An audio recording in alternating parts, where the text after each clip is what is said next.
The story centers on Kendra, a 26-year-old woman who has spent her life being the background character in her own family's narrative.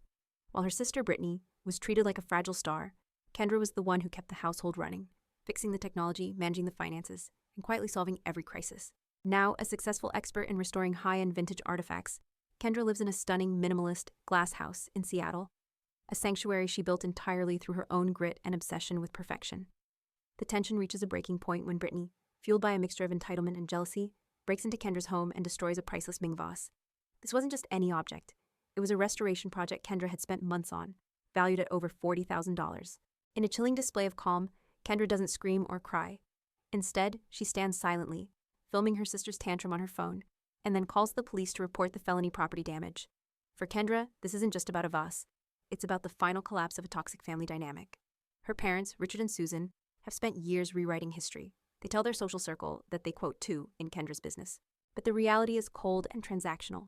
When Kendra was 19, they gave her a $5,000 loan, strictly as a loan with interest, to push her out of the house so they could convert her bedroom into a studio for Brittany's failed _quote_3_ career. Kendra paid every cent back within months, while Brittany continued to drain their parents' savings.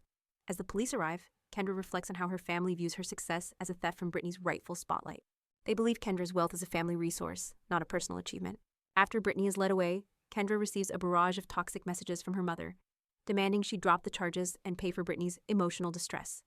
Realizing that her family will never see her as anything more than a safety net, Kendra begins to systematically cut the ties, deciding that her life, much like the artifacts she restores, requires a clean break from the rot of the past to truly find its value. Following Brittany's arrest, the pressure on Kendra intensifies into a full-scale psychological siege. Her parents, Richard and Susan, don't reach out with apologies. Instead, they launch a campaign of guilt and gaslighting. Susan floods Kendra's phone with messages calling her quote 6 and quote 7, claiming that putting her own sister in jail over a quote 8 is a betrayal of their bloodline. They demand that Kendra not only drop the charges, but also pay the $10,000 legal retainer for Brittany's defense. The family's sense of entitlement becomes even more transparent when Kendra's father, Richard, attempts to guilt-trip her during a surprise visit to her office. He argues that since they quote 9 in life, she owes the family a quote 10.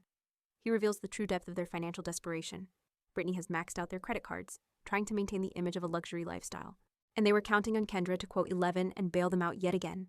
Kendra realizes that her parents don't love her. They view her as an insurance policy. Kendra stands her ground, refusing to be bullied.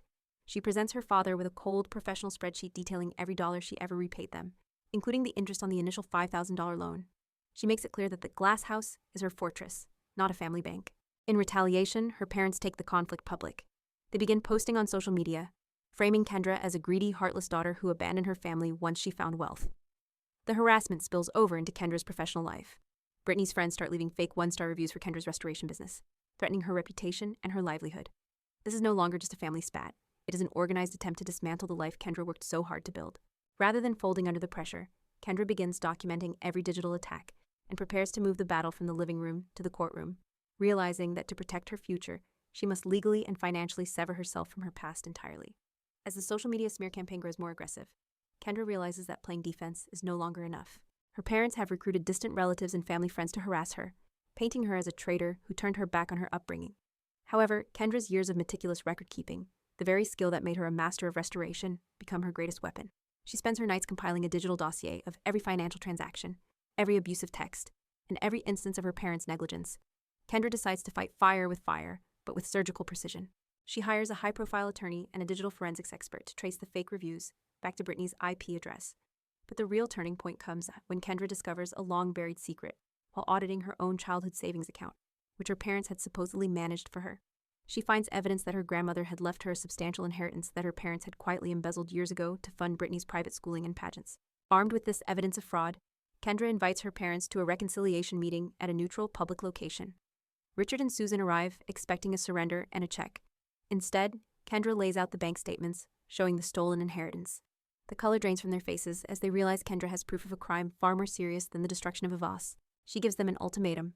They must publicly retract their lies, stop the harassment, and sign a legal document acknowledging they have no further claim to her life or assets, or she will take the evidence of their embezzlement to the district attorney. The meeting ends in a stunned silence.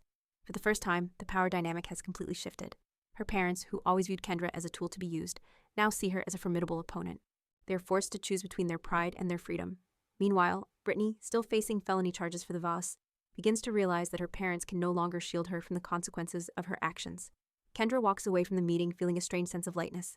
The invisible infrastructure has finally collapsed, and she is ready to build something entirely for herself. The ultimatum Kendra delivered sends her parents into a tailspin of desperation. Instead of accepting the graceful exit Kendra offered, Richard and Susan double down, convinced they can still manipulate the narrative. They attempt to hide the evidence of the embezzled inheritance by shifting funds between accounts. But Kendra's digital forensics team is one step ahead. Every move they make is flagged, creating a paper trail of intent to defraud that makes Kendra's legal position even stronger. In the courtroom, the reality of Brittany's situation finally sets in. During the preliminary hearing for the destruction of the Ming vase, Brittany's legal team tries to argue temporary insanity, brought on by Kendra's alleged emotional abuse. However, Kendra's lawyer plays the high-definition security footage from the glass house. The video shows Brittany's calculated, calm entry and the deliberate way she chose the most expensive item to destroy. The judge is unimpressed with Brittany's crocodile tears, especially when Kendra presents the repair estimates and the loss of value certificates from independent appraisers. Seeing their golden child facing actual prison time, Susan attempts one last-ditch effort to break Kendra. She shows up at Kendra's workplace, causing a scene and screaming that Kendra is killing her mother. Kendra, maintaining her signature composure, doesn't engage. She simply signals her security team to escort her mother out and files for a permanent restraining order. This moment is a public turning point. Clients and colleagues who have been skeptical of the family drama now see the raw, unhinged behavior of Kendra's mother and realize who the true victim is. By the end of this phase, the family's financial house of cards begins to collapse. Without Kendra to quietly pay their incidental bills or fix their mistakes, Richard and Susan's debts become unmanageable. They are forced to put their house on the market, the same house where they once erased Kendra's presence to make room for Brittany's ego. Kendra watches the for sale sign go up from her monitors, feeling no joy, only the quiet satisfaction of a restoration expert who has finally stripped away the layers of rot to reveal the truth underneath. The endgame arrives not with a bang, but with a series of cold legal signatures. Realizing that Kendra holds the evidence of their financial crimes regarding the stolen inheritance, Richard and Susan are forced to surrender. To avoid a criminal trial for embezzlement, they agree to a comprehensive legal settlement. They are required to sign a no-contact agreement and a formal renunciation of any future claims to Kendra's estate or business. For the first time in her life, Kendra is legally orphaned by choice, a radical act of self-preservation that finally cuts the parasitic vines that had been strangling her success. Brittany's fate is equally stark. Without Kendra's money to hire a top-tier legal team, and with the overwhelming evidence of the security footage, she is forced to plead guilty to felony property damage. She receives a suspended sentence, massive fines, and hundreds of hours of community service. More importantly, she is ordered to pay restitution for the Ming vase. Since she has no income, the court garners what's left of her meager assets.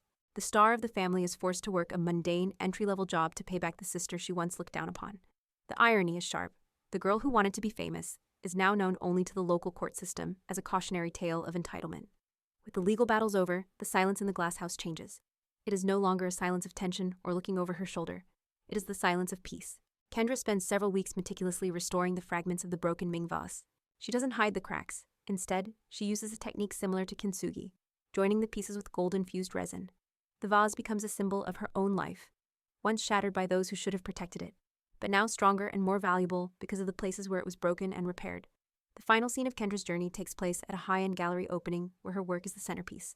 Her parents and sister are nowhere to be found, barred by restraining orders and their own shame. As she stands among her peers, celebrated for her talent and her integrity, Kendra realizes that she was never the _quote_26_ of her family. She was the foundation. Now that the crumbling structure of her parents' ego has been cleared away, she is free to build something that doesn't need to be hidden. She looks out through the floor-to-ceiling windows of her life, realizing that while you can't choose the wood you're carved from, you have every right to decide the shape you ultimately take. Kendra is no longer a victim of her history. She is the master of her own restoration.